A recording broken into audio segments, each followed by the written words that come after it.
నిజ నిర్ధారణకు అంతిమ నిర్ణయం DNA టెస్ట్. ఉన్నది ఉన్నట్లుగా వాస్తవాలను శోధించి వివరించేది మన DNA టీవీ. మన రాష్ట్రం, మన ఛానల్. నమస్కారం, DNA న్యూస్ కి స్వాగతం. ముందుగా ముఖ్యాంశాలు. ల్యాండ్ టైటిలింగ్ యాక్ట్ చట్టం అమల్లోకి వచ్చి ఉంటే ప్రజల ఆస్తుల్ని దోచుకుని ఉండేవారని ఏపీ సీఎం చంద్రబాబు వెల్లడి. అనాలోచితంగా ఈ చట్టాన్ని తీసుకువచ్చారన్న చంద్రబాబు, ల్యాండ్ టైటిలింగ్ అనేది లోపభూయిష్టమని ఆగ్రహం. ఎంతమంది పిల్లలు ఉన్నా అందరికీ తల్లికి వందనం ఇస్తామని మంత్రి నారా లోకేష్ స్పష్టీకరణ. తల్లికి వందనం పథకానికి విధి విధానాలు రూపొందిస్తున్నట్లు వెల్లడి. ప్రభుత్వ, ప్రైవేట్ స్కూళ్లలో చదివే వారందరికీ వర్తిస్తుందని స్పష్టీకరణ. టీడీపీ నేత బుద్దా వెంకన్న ఆధ్వర్యంలో కాళికాదేవి, చంద్రబాబు ఫ్లెక్సీలతో ఊరేగింపు కార్యక్రమం. మాజీ సీఎం జగన్ అవినీతిపై రాష్ట్రపతి, ప్రధాని, సిబిఐకి ఫిర్యాదు చేస్తున్నామని వెల్లడి. వెంటనే విచారణ చేసి జగన్పై చర్యలు తీసుకోవాలని డిమాండ్. ల్యాండ్ టైటిలింగ్ యాక్ట్ చట్టం అమల్లోకి వచ్చి ఉంటే ప్రజల ఆస్తుల్ని దోచుకుని ఉండేవారని ఏపీ సీఎం చంద్రబాబు తెలిపారు. తాము ఎన్నికల సమయంలో ఇచ్చిన హామీ మేరకు చట్టాన్ని రద్దు చేస్తూ నిర్ణయం తీసుకుంటున్నామని తెలిపారు. బుధవారం ల్యాండ్ టైటిలింగ్ యాక్టు రద్దు బిల్లుపై శాసనసభలో చర్చ సాగింది. ఈ చర్చను మంత్రి అనగాని సత్యప్రసాద్ ప్రారంభించారు. హక్కులు లేకుండా చేయడమే ఈ బిల్లు ఉద్దేశంగా కనిపిస్తుందని సత్యప్రసాద్ అన్నారు. మరిన్ని భూ వివాదాలకు దారితీసేలా ఈ చట్టం ఉందని తెలిపారు. పేద రైతులకు ఇబ్బంది వస్తే నేరుగా హైకోర్టుకు వెళ్లాలంటే ఎలా అని ప్రశ్నించారు. చిన్న చిన్న వివాదాలు వస్తే పెద్ద లాయర్ను పెట్టుకుని ఖర్చులు ఎలా భరిస్తారు అని అన్నారు. అనంతరం చంద్రబాబు మాట్లాడుతూ ల్యాండ్ టైటిలింగ్ అనేది భయంకరమైన చట్టం అని తెలిపారు. ఏమాత్రం ఆలోచించకుండా ఈ చట్టాన్ని తీసుకువచ్చారని ఆరోపించారు. ఈ చట్టం తీసుకురావడంతో చాలా సమస్యలు వచ్చాయని తెలిపారు. ప్రజలను చైతన్యవంతులు చేస్తూ లాయర్లు ఎక్కడికక్కడ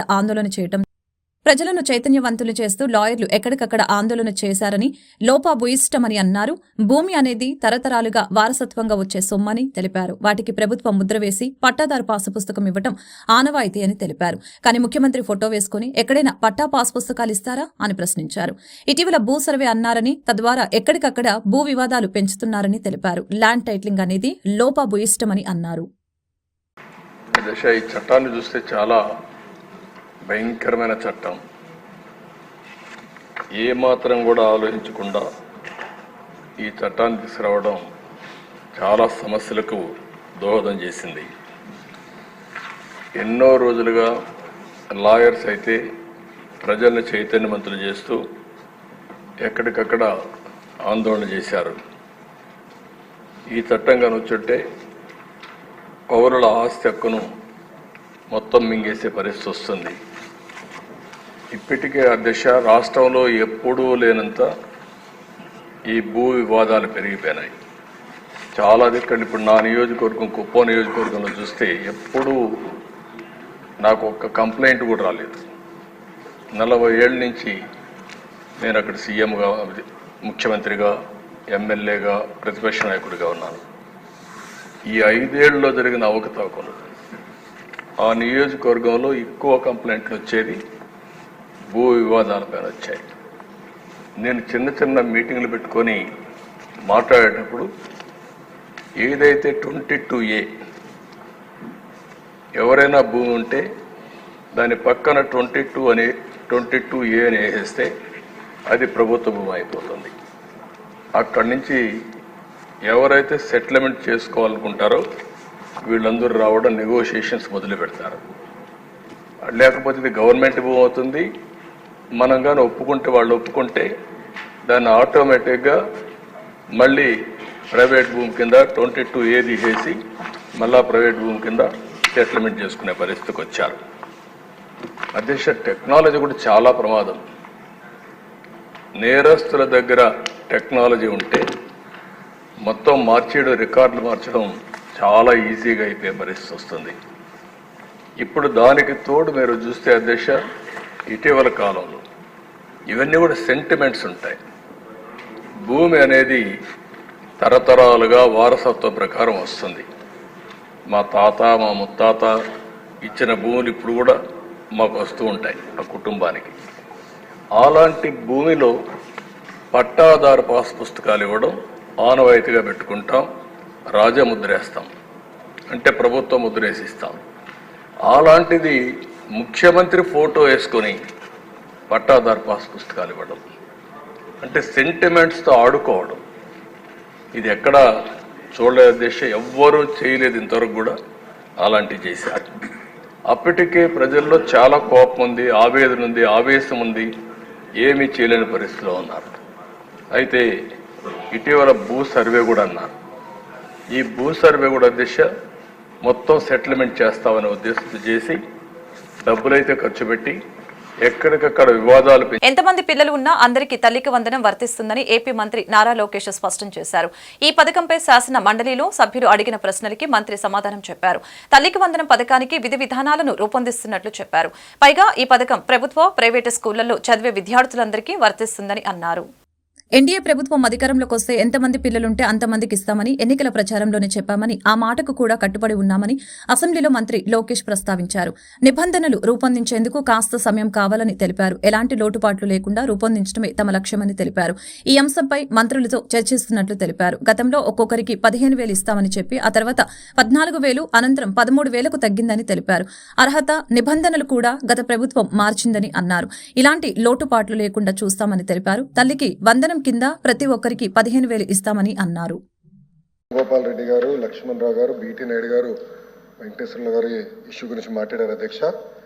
ప్రధానంగా ఎన్డీఏ ప్రభుత్వం అధికారంలోకి వచ్చే ముందల చాలా స్పష్టంగా ఎంతమంది బిడ్డలు ఉంటే అంతమంది బిడ్డలకి ఇస్తామని హామీ ఇస్తాం జరిగింది.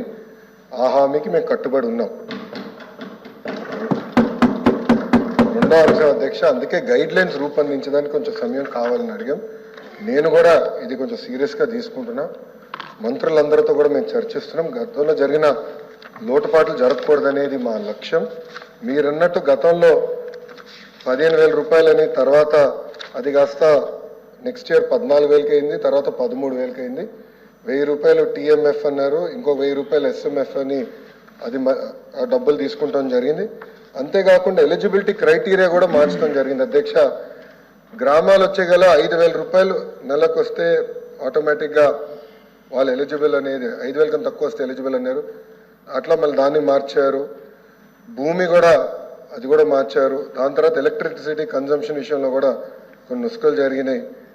ఇంతేకాకుండా పాదయాత్రలో కూడా నేను అనేక మందిని కలిసినప్పుడు వాళ్ళు చాలా స్పష్టంగా, మేము ఇప్పుడు అప్పు చేసి ఒక 4-వీలర్ 4th హ్యాండ్ బండి కొన్నాం అంటే 30,000 రూపాయలు, 40,000 రూపాయలు పెట్టి ఒక స్కార్పియో కొనుక్కున్నాం. ఇమీడియట్గా తీసుకున్న వెంటనే మా తెల్ల కార్డు పోయింది, దానివల్ల మాకు రావాల్సిన సంక్షేమ కార్యక్రమాలన్నీ పోయినాయని వాళ్ళు నాకు చెప్తాం కూడా జరిగింది. ఇది కూడా మేము డిస్కస్ చేస్తున్నాం. ఎందుకంటే గ్రామ సచివాలయం, వార్డు సచివాలయాలు స్వామి గారి కింద ఉంది, మళ్ళీ ఆర్టీజీ నా కింద ఉంది. మీ ఇద్దరం కూర్చుని డేటాని కూడా ప్యూరిఫై చేయాలి, పకడ్బందీగా ఇది అమలు చేయాలనేది లక్ష్యంతో మేము చేస్తున్నాం అధ్యక్ష. సో మీకు ఎలాంటి సందేహంలో అవసరం లేదు. అర్హులు ఎంతమంది ఉన్నా ఇవ్వాలనేదే ఎన్డీఏ ప్రభుత్వం లక్ష్యం. అది మేము సాధిస్తాం. రెండోది, ఇది బోత్ ప్రభుత్వం, ప్రైవేట్ పాఠశాలలకు వెళ్ళే విద్యార్థులకి వర్తిస్తుంది. ఇంకో పక్కన పెద్దలు అన్నట్టు అధ్యక్ష, 2019 నుంచి 24తో పోల్చితే ప్రభుత్వ పాఠశాలలో సుమారుగా 72,000 మంది విద్యార్థులు తగ్గారు అధ్యక్ష. ఇది కూడా మేము చర్చిస్తున్నాం. ఎందుకంటే నాడు నేడు కార్యక్రమం ద్వారా వేలాది కోట్ల రూపాయలు ఖర్చు పెట్టిన విషయం వాస్తవం. కానీ ఎందుకు విద్యార్థులు తగ్గారు? గత ప్రభుత్వం సిబిఎస్ఈ తీసుకొచ్చింది, సిబిఎస్ఈ మళ్ళీ బోర్డు ఎగ్జామ్స్. ఆంధ్రప్రదేశ్లో కూటమి ప్రభుత్వంలో విపక్ష పార్టీ నేతల్ని టార్గెట్ చేసి దాడులు చేస్తున్నారని వైఎస్ఆర్సీపీ అధినేత వైఎస్ జగన్మోహన్ రెడ్డి తెలిపారు. ఏపీలో కూటమి ప్రభుత్వం అధికారంలోకి వచ్చాక 45 రోజుల్లోనే 35 రాజకీయ హత్యలు జరిగాయని ఆరోపించారు. 100 ఇళ్లను ధ్వంసం చేశారని, ప్రభుత్వ, ప్రైవేట్ ఆస్తుల్ని ధ్వంసం చేశారని, 1000కి పైగా అక్రమ కేసుల్లో పెట్టారని వాపోయారు. రాష్ట్రంలో శాంతి భద్రతలు పూర్తిగా క్షీణించాయని, అసలు రాష్ట్రంలో ప్రజాస్వామ్యం ఉందా అని ఆయన ప్రశ్నించారు. The state of Andhra Pradesh, where the very word democracy means equitable justice. And today in the state of Andhra Pradesh, you have a scenario where equitable justice is denied, where democracy stands limping. That is the plight.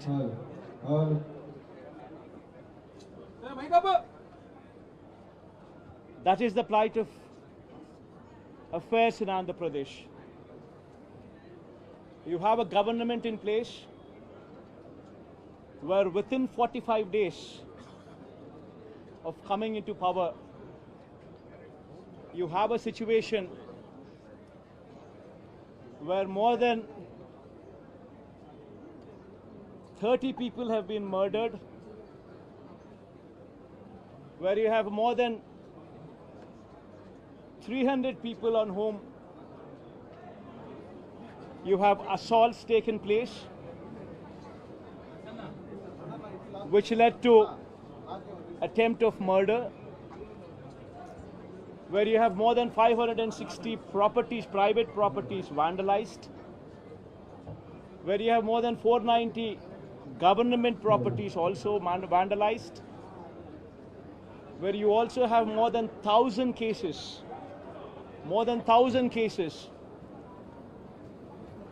where you have a situation of assaults taking place, private properties destroyed, people walking into the houses, destroying the properties within,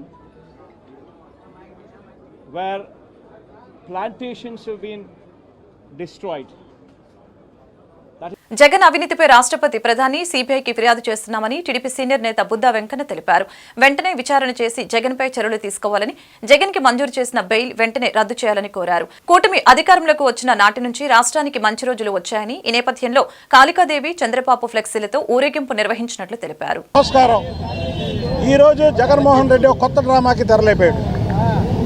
ఏంటంటే అది ఢిల్లీ వెళ్ళి ఈ రాష్ట్ర పరిస్థితుల మీద వివరిస్తాడు. ఏం వివరిస్తావా? నువ్వు ఆ అక్షరం అంటే రెండు ఇష్టం ఆయనకి. ఒకటి అబద్ధం, రెండోది అవినీతి. నువ్వు నీ అవినీతి గురించి ప్రధానమంత్రి మోడీ గారికి చెప్పగలవా? రెండు అబద్ధం లేకుండా ప్రధానమంత్రి మోడీ గారికి చంద్రబాబు గారు హామీ ఇచ్చినట్టు ఎక్కిన మరుక్షణమే 3,000 పెన్షను, నేను 2,000 పెన్షన్ని 3,000 4 దఫాలుగా పెంచితే చంద్రబాబు గారు ఒక్కసారిగా 4,000 పెన్షనే కాకుండా ఏదైతే ఏప్రిల్ నుంచి ఇస్తున్నారో ఆ 3 నెలలు 1,000 రూపాయలు కూడా కల్పించారని చెప్పగలవా? నీ గుండెల్లో మేము చేసుకొని చెప్పగలవా?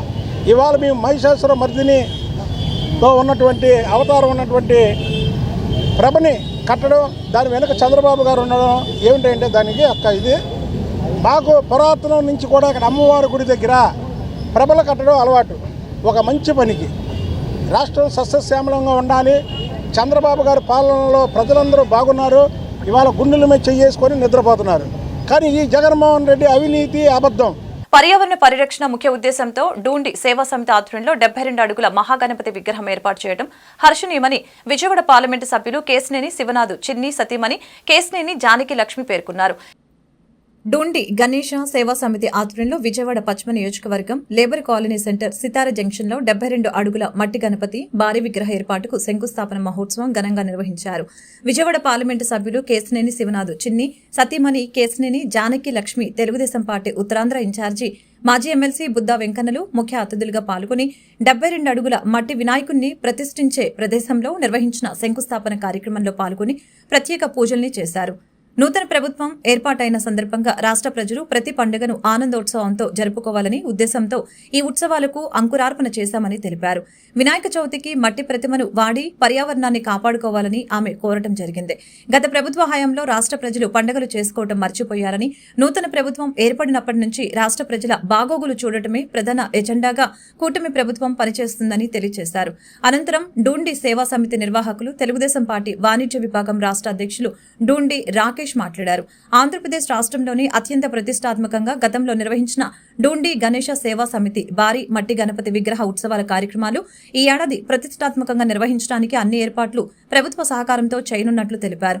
గతంలో కూడా ఈ ఉత్సవాలు నిర్వహించామని గుర్తు చేశారు. ముఖ్యమంత్రి చంద్రబాబు తాము చేస్తున్న ఉత్సవాల్లో పాల్గొంటారని తెలిపారు. ఈ కార్యక్రమానికి విజయవాడ నగరానికి చెందిన తెలుగుదేశం పార్టీ నాయకులు, భారతీయ జనతా పార్టీ నాయకులు, పలువురు ఆర్యవైశ్య ప్రముఖులు పాల్గొన్నారు.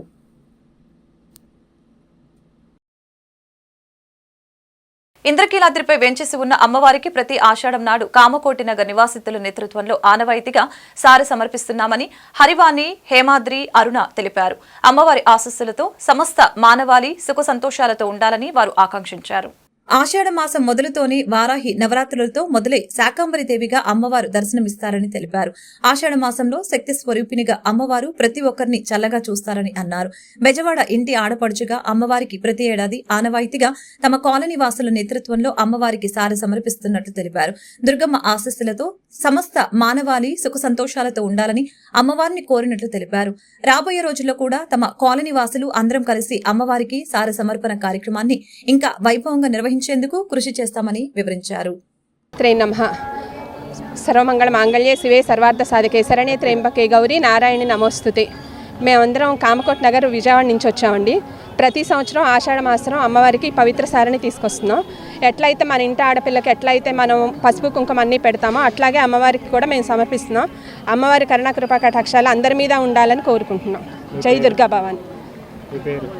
కామకోట్ నగర్ నుంచి వచ్చామండి. అందరూ వాణి మాట్లాడతారమ్మా, మీరు వదిలేసేయండి.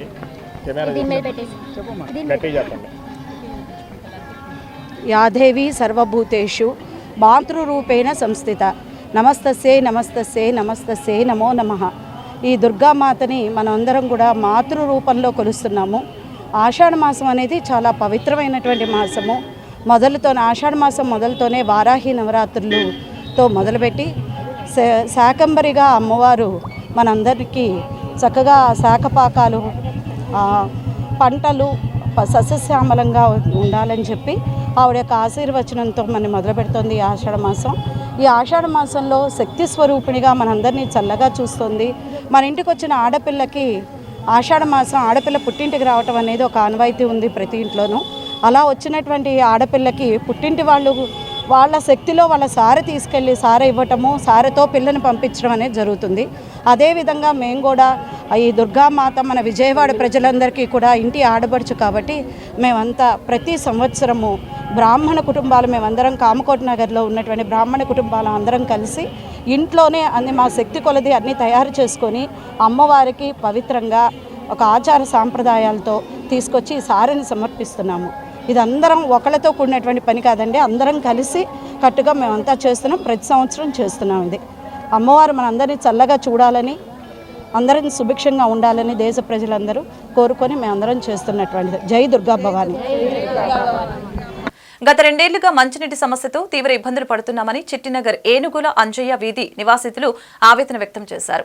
మున్సిపల్ సిబ్బందికి చెప్పిన ఎటువంటి ఫలితం లేదని తెలిపారు. మున్సిపల్ కమిషనర్ తమ సమస్యని పరిష్కరించే విధంగా చర్యలు తీసుకోవాలని కోరారు. రాలేటటువంటి పరిస్థితి, పొద్దున సాయంత్రం తిరిగి మేము విసిగిపోయి ఉన్నాము. చాలా మేము ఇబ్బందికి గురవుతున్నాము. తవ్వుతున్నారు, చూస్తున్నారు మీరు, ఇక్కడ కనబడతానే ఉంది లైవ్లో. తవ్వుతున్నారు, పైపులు అనేది బంద్ చేశారు. అది ఎవరు చేశారో ఎందుకు చేశారో కూడా మాకు తెలీదు. దానికి కూడా వాళ్ళ దగ్గర ఆన్సర్ లేదు. మీరే కనీసం ఆ పంపులు వదిలి మాకు న్యాయం చేయాలని. వీరు ఏమన్నా డబ్బులకి గురయ్యారా, అధికారులు ప్రలోభాలకు గురయ్యారో మాకు తెలియదు. కానీ మాకైతే 50 కుటుంబాలు ఎన్ని అవస్థలు పడ్డామో. మంచి ఎండాకాలంలో కూడా ఒక్క చుక్క నీళ్ళు రానటువంటి పరిస్థితి. నిన్నగాక మొన్న వెళ్తే కృష్ణానది ఫుల్గా ఉంది, అయినప్పటికి కూడా నీళ్లు లేవని అంటున్నారు. సమాధానం కూడా సరిగ్గా చెప్పట్లా. ఒకళ్ళ మీద ఒకళ్ళు చెప్తున్నారు. అదేమంటే ఫోన్లు కూడా లిఫ్ట్ చేయట్లేదు. ఎన్నోసార్లు తిరిగి ఎన్ని ఇబ్బందులు గురవుతాయి. సచివాలయాల చుట్టూ తిరిగామా, ట్యాంకర్ల దగ్గరికి తిరిగామా, పంపుల దగ్గరికి తిరిగామా. ఒక ట్యాంకర్తో 50 కుటుంబాలు నీళ్లు ఎలా తీరతాయండి మీరు చెప్పండి ఒక్కసారి. వాటర్ వల్ల ఎన్నో ఇబ్బందులు గురవుతున్నాం. ఆ ట్యాంకర్ కూడా మాకొద్దు. మాకు సమస్యకి పరిష్కారం చూపించి మీరు మా యందు దయించి పుణ్యం కట్టుకోవాలని కోరుకుంటున్నాం. పిల్లలతోటి వృద్ధాప్యంతో ఉన్న వాళ్ళతోటి చాలా ఇబ్బందులు పడుతున్నారు. ఎన్నిసార్లు సమస్య అధికారుల దృష్టి తీసుకెళ్ళినా వస్తున్నారు, ఫోటోలు తీసుకుంటున్నారు, వస్తాయి అన్నారు తప్ప అది ఎప్పుడు వస్తాయి? ఒక పూట వదులుతారు, 2 పూటలు మానేస్తారు. ఈ విధంగా ఉంటే మా సమస్య ఎవరు పరిష్కారం చేస్తారు? మీరే దీన్ని సత్వర పరిష్కారం చేసి మాకు నీళ్ళు వచ్చేలా చేయమని కోరుకుంటున్నాం. మాది టైలర్పేట ఏనుగుల అంజయ్య వీధి. ఇక్కడ దాదాపు 150 కుటుంబాలు నివాసం ఉంటున్నాయండి. 2.5 సంవత్సరాల నుంచి నీళ్ళకి ఎంతో ఇబ్బంది పడుతున్నాము. సంబంధిత అధికారులని, లోకల్ వాళ్ళని ఎవరిని అడిగినా సమానం చెప్పట్లేదండి. కార్పొరేటర్ గారు వచ్చారు, మొన్న ఒక ట్యాంక్ నీళ్ళు ఇప్పించి వెళ్ళారు. మరి వాళ్ళకి బాధలు ఉన్నప్పుడు ఇది కాకపోతే ఇంకోటి కాకపోతే ఇంకోటి చేరుతూ ఉంటారు. ఇక్కడ ఉండేటువంటి నివాసం ఉండేటువంటి మహిళలు, వృద్ధులు, మోకాళ్ళు ఆపరేషన్ చేయించుకున్న వాళ్ళు నీళ్ళ కోసం వెళ్ళాలంటే వెళ్ళలేరు కదండి. మరి దీన్ని దృష్టిలో పెట్టుకొని మేము ఎవరి దగ్గరికి వెళ్ళాలని చెప్పేసి ఈరోజు ఏఈ గారికి ఫోన్ చేస్తే ఆయన సకాలంలో స్పందించకపోయినా ఇప్పుడు వచ్చేసి ఇక్కడ తవ్వే కార్యక్రమం పెట్టుకున్నారు. సమృద్ధిగా నీళ్ళు వచ్చేటువంటి ఏరియాకి 2 సంవత్సరాలన్నర నుంచి ఎందుకు బంద్ చేయించారు, ఎవరు చేయించారు? అక్రమ కనెక్షన్లు ఉన్నటువంటి వాళ్ళకి నీళ్ళు వెళ్తున్నాయి. మాలాంటి వాళ్ళకి కనెక్షన్ ఇవ్వండి అంటే ఇవ్వట్లా. నీళ్ళ కోసం మేము ఎక్కడికి వెళ్ళాలి? ఇప్పుడు ఎలక్షన్లో వాళ్ళు గెలవడానికి, వాళ్ళు పదవులు చేసుకోవడానికి 2,000 నుంచి 5,000, 10,000 ఇస్తారు, వెళ్ళిపోతారు. మరి ఇక్కడ ఉన్నటువంటి లోకల్ నాయకులు చేసేటువంటి పరిస్థితి ఏంటి? వచ్చే నీళ్ళని ఆపించడం కాదు కదా, రాని నీళ్ళని తెప్పించాలి. మరి ఈ పరిస్థితి ఎందుకు జరుగుతుందని చెప్పేసి అని మేము విజయవాడ కానూరు ఎన్ఆర్ఐ కాలేజ్ నందు విషాద ఛాయలు అలుముకున్నాయి. గురువర్మ అనే విద్యార్థి అనుమానాస్పద స్థితిలో మృతి చెందాడు. ఇది సాధారణ మృతి కాదని, ముమ్మాటికి హత్యనని గురువర్మ తండ్రి తెలిపారు. విజయవాడ కానూరు ఎన్ఆర్ఐ కాలేజీలో గురువమ్మ అనే విద్యార్థి అనుమానాస్పద స్థితిలో మృతి చెందాడు. తాను చదవలేకపోతున్నానని ఒక లెటర్ రాసి ఉరివేసుకుని సూసైడ్ చేసుకున్నట్లు కళాశాల యాజమాన్యం తెలపగా, ఆ చేతి వ్రాత తన కుమారుడిది కాదని మృతి చెందిన గురువమ్మ తండ్రి స్పష్టం చేశారు. తమ బిడ్డ మృతిపై అనుమానాలు ఉన్నాయని కాలేజీ యాజమాన్యం స్పందించకపోవడం బాధాకరమని వాపోయారు. తన బిడ్డ ఉరివేసుకునే అంత పిరికివాడు కాదని ఆవేదన వ్యక్తం చేశారు. సూసైడ్ లెటర్ తమ బాబు చేతి రాతలా లేదని, ముమ్మాటికి ఇది హత్య అని ఆరోపించారు. గురువమ్మ మృతిపై పోలీసులు పారదర్శక విచారణ చేయాలని, తమకు న్యాయం చేయాలని కన్నీటి పర్యంతమయ్యారు. వాళ్ళ పిల్లలు అయితే అలా చేస్తారా యాజమాన్యం? ఇంకొకరి పిల్లలకు జరగకుండా చూడండి. న్యాయం కావాలండి మాకు. పిల్లవాడికి బాగా గొంతు కింద గాయాలైనవి. ఆ గాయాలు మేము ఇవాళ చూసాము. యాజమాన్యం పట్టించుకోవట్లేదు. అది మాకు న్యాయం కావాలి. ఈ సంఘటన ఇంకా ఎవరికి జరగకూడదండి. మన ఆంధ్రదేశంలో ఎక్కడా జరగకూడదు. చాలా మాకు న్యాయం కావాలండి. చాలా బాధాకరంగా ఉంది. వాళ్ళు పట్టించుకోవాలా యాజమాన్యం. మా బావమరిది కొడుకునండి. యాజమాన్యం పట్టించుకోవాలి. పట్టించుకోకుండా. నా పేరు వెంకటేశ్వర్లు. మా బాబు పేరు గురువర్మ. ఎన్ఆర్ఐ కాలేజీలో జాయిన్ చేశాము. మాకు మా వాడు ఉరేసుకున్నాడని 12:30కు ఫోన్ చేశారు, సూసైడ్ చేసుకున్నారని. మాకైతే మా వాడి మీద ఎలాంటి అనుమానం లేదు, అలా చేసుకుంటాడని.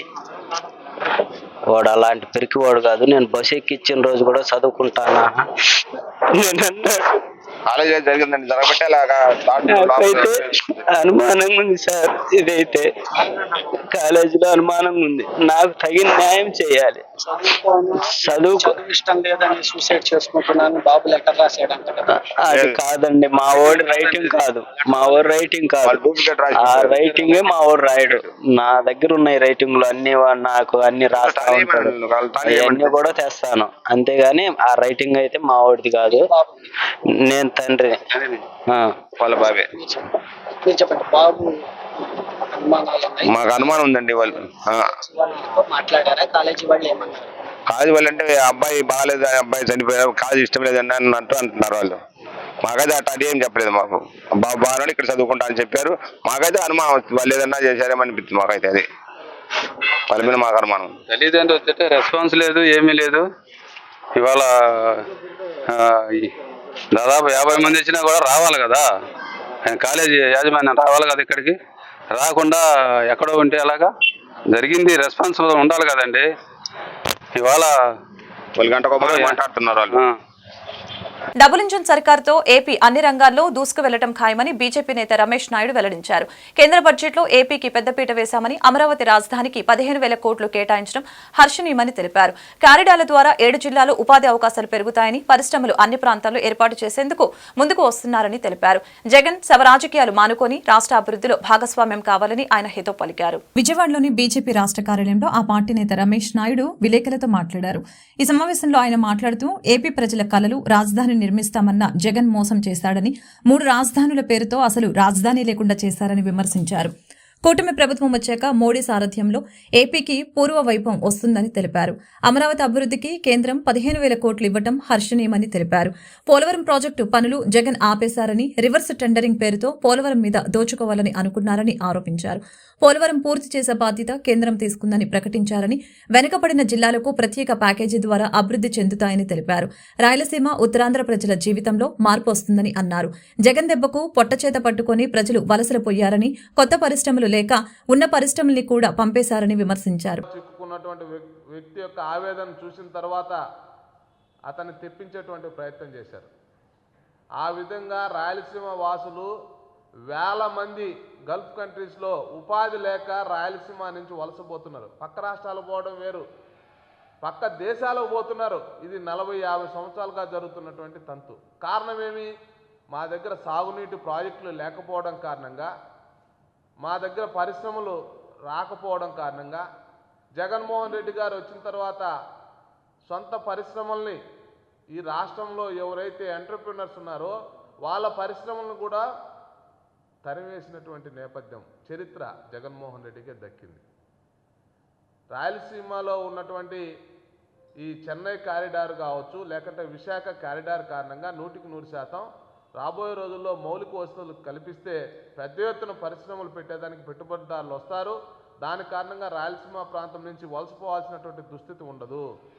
రాయలసీమలో ఉన్నటువంటి అమర్ రాజా లాంటి ఫ్యాక్టరీ దాని తాలూకా లిథియంతో తయారు చేయబోతున్నటువంటి పరిశ్రమ మహబూబ్ నగర్లో పెడుతున్నారు. కేవలం జగన్మోహన్ రెడ్డి యొక్క కక్ష సాధింపు చర్యల కారణంగా అక్కడ పరిశ్రమ పెట్టబోతున్నారు. పెద్ద ఎత్తున అది ఆ ప్రాజెక్టు సక్సెస్ కాబోతుంది. అది చాలా సక్సెస్ ఉన్నటువంటి ఫార్ములా. పెద్ద ఎత్తున ఆ రాష్ట్రంలో ఉపాధి లభించబోతుంది. కానీ రాయలసీమకు సంబంధించిన జగన్మోహన్ రెడ్డి ఏ రోజు కొప్పర్తిలో ఒక పరిశ్రమను తీసుకొచ్చి అమర్ రాజా లాంటి తల్లదన్నేటువంటి ప్రాజెక్టును ఒకటి పెడతామనేటువంటి ఏ రోజైనా ధ్యాస చేయలే. కాబట్టి జగన్మోహన్ రెడ్డికి చివరికి ఆ రాయలసీమ సొంత జిల్లాలోనే అతనికి చంపపెట్టు లాంటి తీర్పు ఇవ్వడం జరిగింది. ఇప్పటికైనా జగన్మోహన్ రెడ్డి గారు బుద్ధి తెచ్చుకోవాలి. ఈరోజు ఆహ్వానించాలి, అసెంబ్లీకి రావాలి, నిర్మాణాత్మకమైనటువంటి ప్రతిపక్ష పాత్ర పోషించాలి. ఎందుకంటే జగన్మోహన్ రెడ్డి అనేటువంటి వ్యక్తి కారణంగా ఆంధ్రప్రదేశ్ అభాసు పాలైంది, అధోగతి పాలైంది, అష్టకష్టాలు పడుతుంది. ఈ తరుణంలో ఒక విజన్ ఉన్నటువంటి నాయకుడుగా చంద్రబాబు నాయుడు గారు అమరావతికి 15,000 కోట్ల సాయం నిజంగా శుభపరిణామమని విజయవాడ జనసేన యువ నాయకులు రామాయణపు కోటి తెలిపారు. ఇది కూటమి సమిష్టి విజయమని చెప్పారు. జన సైనికులు అందరూ క్రమశిక్షణతో మెలగాలని, ఎవరు వ్యక్తిగత దాడులకి పాల్పడకూడదని తమ అధినేత చెప్పినట్లు నడుచుకోవాలని సూచించారు. నిన్న కేంద్ర మంత్రి నిర్మలా సీతారామన్ ప్రవేశపెట్టిన బడ్జెట్లో అమరావతికి 15,000 కోట్ల రుణం ఇవ్వటం కూటమి సమిష్టి విజయమని నిన్న అసెంబ్లీలో తమ అధినాయకుడు పవన్ కళ్యాణ్ మాట్లాడుతూ జన సైనికులు అందరూ క్రమశిక్షణతో మెలగాలని, ఎవరు వ్యక్తిగత దాడులకి పాల్పడకూడదని, అటువంటి వారు ఎవరైనా సరే తన సొంత వారైనా సరే దూరంగా పెట్టడానికి సిద్ధంగా ఉన్నామని తెలియజేశారు. అటువంటి వారు నాకు అవసరం లేదని చెప్పగల దమ్మున్న నాయకుడు పవన్ కళ్యాణ్ అని కోటి తెలిపారు.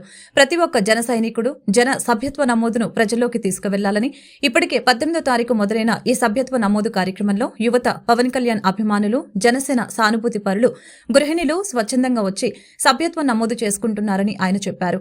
డిప్యూటీ సీఎం హోదాలో పవన్ కళ్యాణ్ చూడటం చాలా ఆనందంగా ఉందని, ప్రజా వ్యతిరేక విధానాల వల్లనే వైసీపీ ప్రభుత్వాన్ని ప్రజలు ఇంటికి పంపించారని తెలిపారు. అధినాయకుడు జనసేన అధినేత పవన్ కళ్యాణ్ గారు నిన్న అసెంబ్లీలో మాట్లాడుతూ గత ప్రభుత్వం చేసినట్టుగా వ్యక్తిగత కక్షలు, భౌతిక దాడులు ఇవన్నీ కూడా మన జనసేన కార్యకర్తలు కానీ నాయకులు కానీ ఎవరు చేసినా సరే ఉపేక్షించను. తన సొంత మనిషి అయినా సరే, పార్టీ కోసం ఎంత కష్టపడిన వ్యక్తి అయినా సరే అసాంఘిక కార్యకలాపాల్లో పాల్గొంటే జనసేన పార్టీకి దూరంగా, తనకు దూరంగా ఉండాలని ఒక స్టేట్మెంట్ ఇచ్చిన దమ్మున్న నాయకుడు, ప్రజానాయకుడు మన పవన్ కళ్యాణ్ గారు. అది దృష్టిలో పెట్టుకుని జనసేన శ్రేణులు కూడా మన జనసేన కార్యక్రమాలని, సేవా కార్యక్రమాలను మాత్రమే జనాల్లోకి తీసుకెళ్లి వారికి అండగా ఉండాలని, ఇలాంటి అసాంఘిక కార్యక్రమాల్లో పాల్గొనకూడదని మన ఈ జరుపుకున్న వార్తలు ముగించే ముందు ముఖ్యాంశాలు మరొకసారి. ల్యాండ్ టైటిలింగ్ యాక్ట్ చట్టం అమల్లోకి వచ్చి ఉంటే ప్రజల ఆస్తుల్ని దోచుకుని ఉండేవారని ఏపీ సీఎం చంద్రబాబు వెల్లడి. అనాలోచితంగా ఈ చట్టాన్ని తీసుకువచ్చారన్న చంద్రబాబు, ల్యాండ్ టైటిలింగ్ అనేది లోపభూయిష్టమని ఆగ్రహం.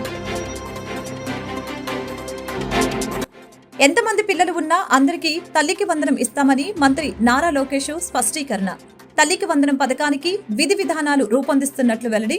ప్రభుత్వ, ప్రైవేట్ స్కూళ్లలో చదివే వారందరికీ వర్తిస్తుందని స్పష్టీకరణ. టీడీపీ నేత బుద్దా వెంకన్న ఆధ్వర్యంలో కాళికాదేవి, చంద్రబాబు ఫ్లెక్సీలతో ఊరేగింపు కార్యక్రమం. మాజీ సీఎం జగన్ అవినీతిపై రాష్ట్రపతి, ప్రధాని సీబీఐకి ఫిర్యాదు చేస్తున్నామని వెల్లడి.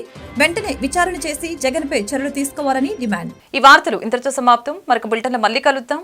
నమస్కారం. నిజ నిర్ధారణకు అంతిమ నిర్ణయం డిఎన్ఏ టెస్ట్.